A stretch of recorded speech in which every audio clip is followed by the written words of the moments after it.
Hello and welcome to Shop Talk with Dan the Man. In today's video, we're going to do a 1 year pros and cons and final thoughts of this. This is Mastercraft's 9-inch bandsaw. Stay tuned to find out more.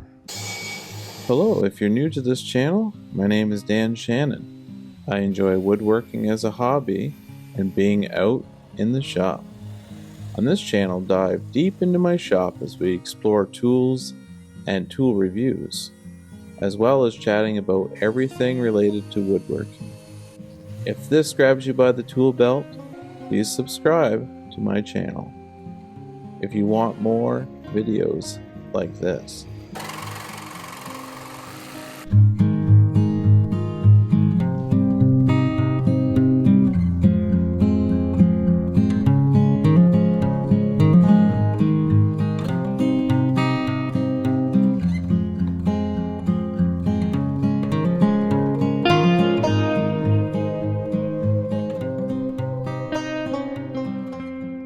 Hello and welcome to Shop Talk with Dan the Man. If you're new here, welcome. If you're returning, thanks for coming back. Today's video, we're going to discuss this. This is Mastercraft's 9-inch bandsaw, and this is model number JDD240II-II.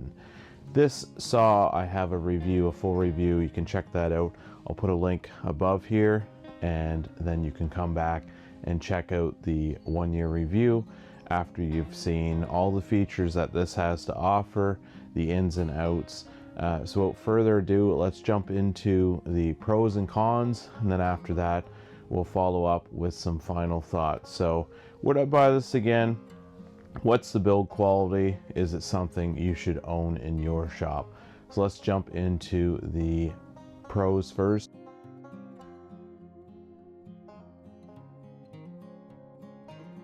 So the pros to this bandsaw I found after owning for a year is it actually does exactly what the saw is intended. Build quality, the motor, just kind of the overall back and forth with this machine for different projects. It's held up great. Has there been anything that has misfunctioned on it and given up? No, there's been nothing on this device.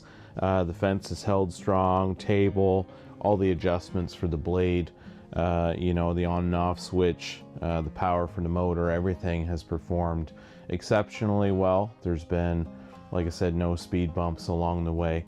But as for some of the pros I want to highlight with this machine is the motor. I would say at the end of the day, it has ample power for the average person, whether you're cutting pine, even hardwood.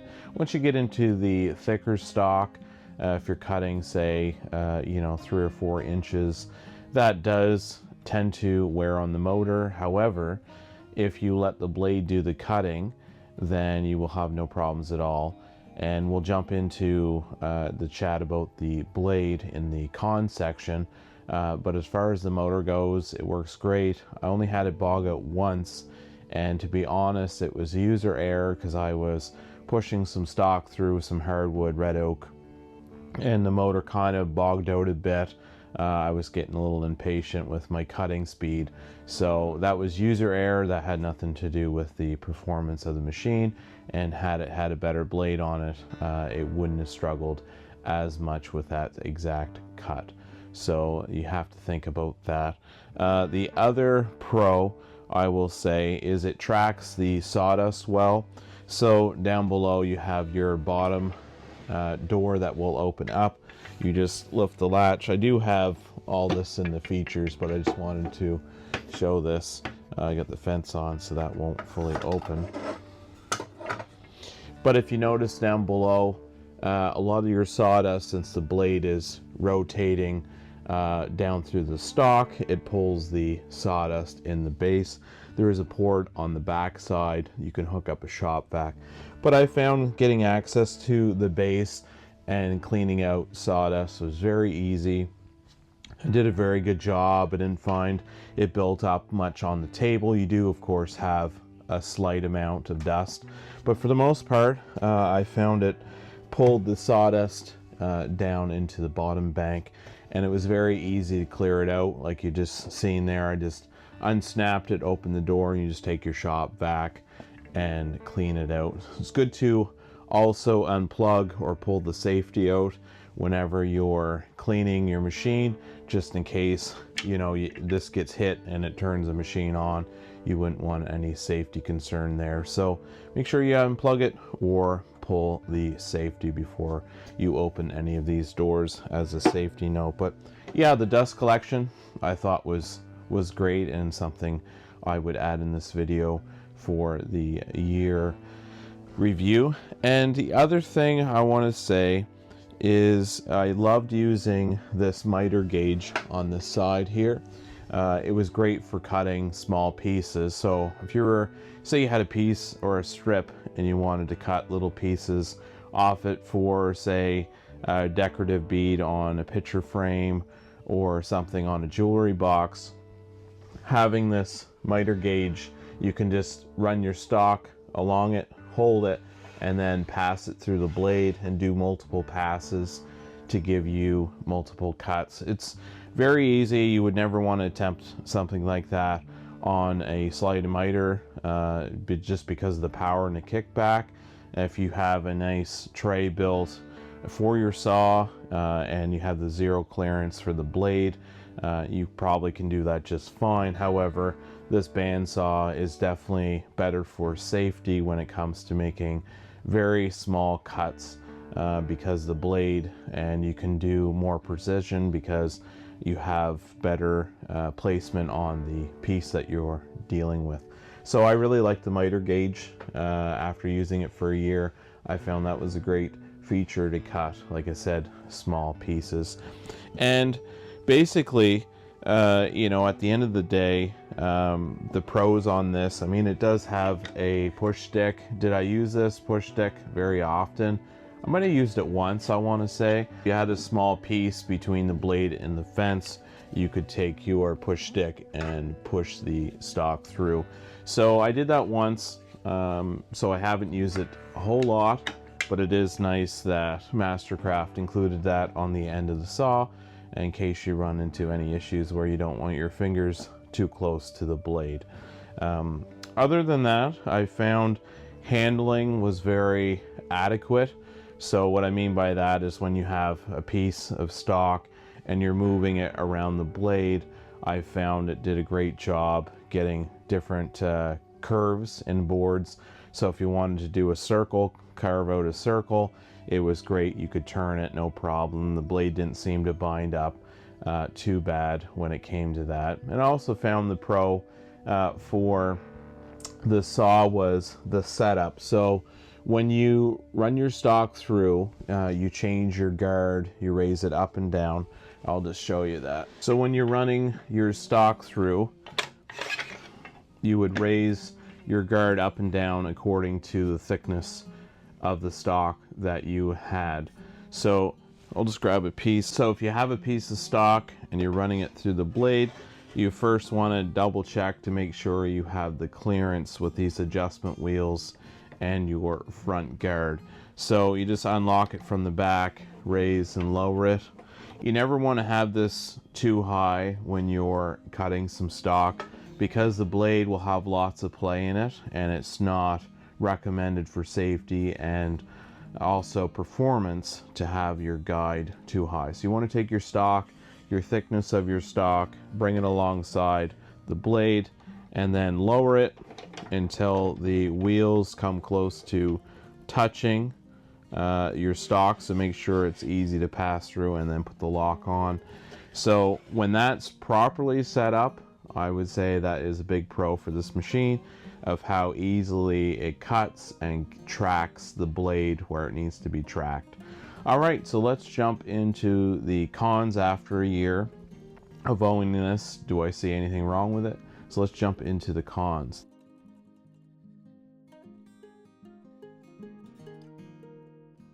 Okay, so the first con I'm going to go over is the fence. Now, the fence, you have to keep in mind, this isn't a $2,000 machine. So the quality of this entire machine in general is going to reflect the price tag. And that's like any tool that you buy. You buy a pro tool versus a hobbyist tool, or something that you hang a picture once in a while. You know, it is what it is, and you have to always gauge those parameters when it comes to tools.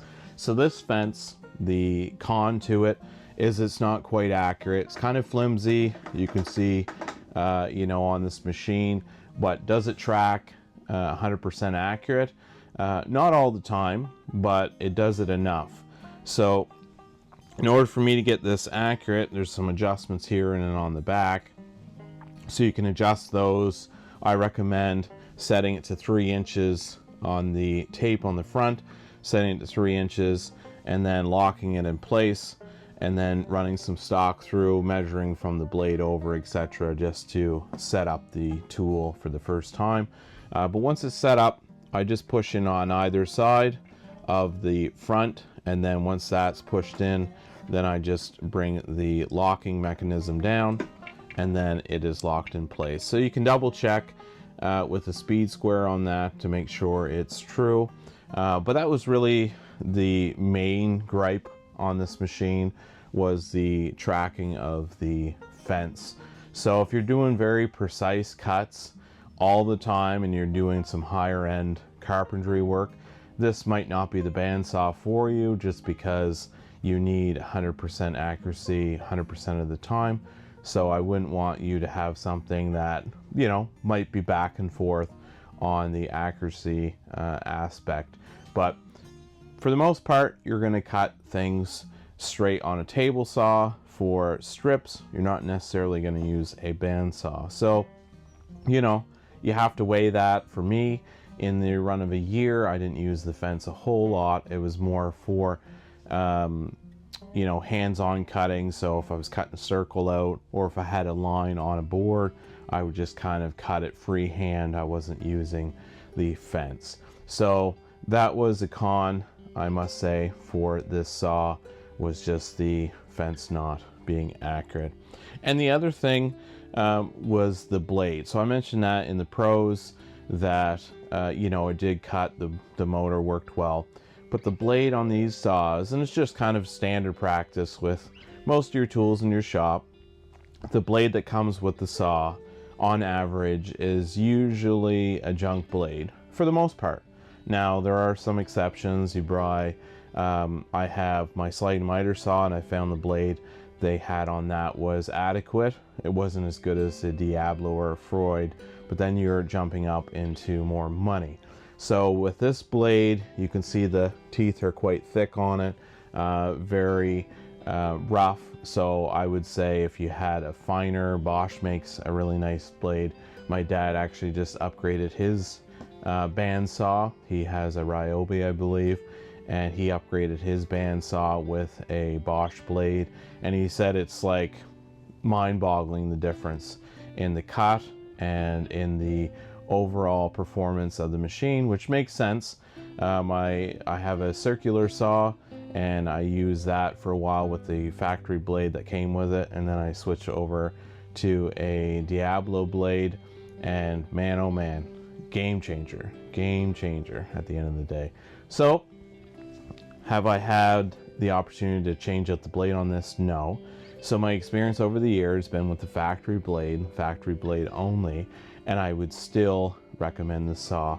But the blade is a downside at the end of the day. For performance, you can definitely upgrade. And to be honest, unless you know the difference or you've used the difference, you wouldn't know. You would probably use this until it broke or it just wouldn't cut anymore, and then you would swap it out for a new one because you had no other choice. So I would say if you get the money, a few bucks, go grab a better blade, and I'll be doing that in the next little while. I'll be grabbing a newer blade, probably the Bosch one if it will fit on this bandsaw, so I can have better cuts. The other con, I would say, is the blade wandering. Now, that's user error, that's not the machine. And what I mean by that is just what I was saying before with the guard. You have to adjust it according to the stock that you're putting through. You never want to have this guard too high because the blade will wobble all over the place. It's designed to have it as close as you can to the stock. There are some adjustments. Use an Allen key on the front. There's some adjustments, and then below underneath there's some adjustments as well. You can see here there's some adjustments by the blade. So as long as these two are set up proper, and mine weren't from the factory, so I had to go in and adjust these wheels, bottom and top, and once they were adjusted, this thing worked great.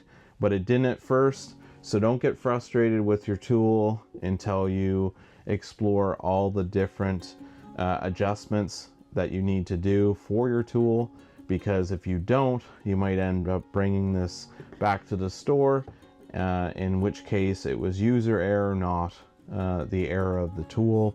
So always double check. Go through the manual. The manual has all these details for you to follow. So if you need adjustments or if you need a new blade, all that can be found in the user's manual. So that was a con at first, until I got it all figured out, and then I realized, you know, it was just me, the user, not the tool itself. So just keep that in mind with all your tools in your shop, that it could be you, the user. All right, let's jump into some final thoughts.